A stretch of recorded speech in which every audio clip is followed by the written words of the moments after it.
Bro hi bro. This is Chandu, anchor from filmy looks. Hi bro. So నాకు card teaser చూసిన తర్వాత ఇద్దరు గుర్తొచ్చారు.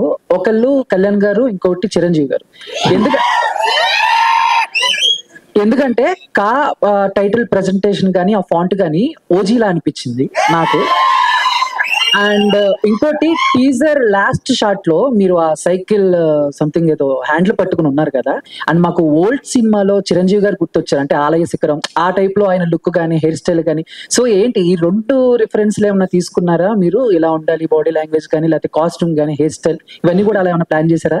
అంటే పర్టికులర్ గా ఇలా ఉండాలని అయితే ప్లాన్ చేయలేదు బ్రో. బట్ మొత్తం అంతా డిజైనింగ్, లుక్ అంతా డిజైన్ అయిన తర్వాత, ఆ జుట్టు, ఆ హెయిర్ స్టైలింగ్, అది డ్రెస్ అంతా అయిన తర్వాత మేము సెట్ లో ఫస్ట్ డేనే అందరము అది అనిపించింది. ఆ వైబ్ ఒక పాతకాలం సినిమాల్లో పున్నమి నాగు, ఆ సినిమాలో చిరంజీవి గారు ఉంటారు కదా, తెలియకుండానే అరే ఎక్కడో కొన్ని పడుతుంది అంటే కైండ్ ఆఫ్ లుక్ పరంగా హెయిర్ ఇదంతా అనిపించింది. బట్ ముందు కాన్షియస్ గా ఇలా ఉండాలన్నది అయితే తీసుకోలేదు. వన్స్ అది డిజైనింగ్ అయిపోయి సెట్స్ లేక వచ్చిన తర్వాత అలా అది అయింది. బట్ టైటిల్ పరంగా పవన్ కళ్యాణ్ గారు ఓజీ అంటే అది కూడా అనుకోని అయితే లేదండి. సింగిల్ లెటర్ది కదా, ఎలా రిప్రజెంట్ చేద్దాం అన్నప్పుడు అన్ని లాంగ్వేజ్ లో ఒక సింగిల్ వర్డ్ తో వెళ్దామని డిసైడ్ అయ్యాం. అది అలా కుదిరిందండి, నాట్ ఇంటెన్షనల్ గా అయితే కాదు. All the best. Thank you so much.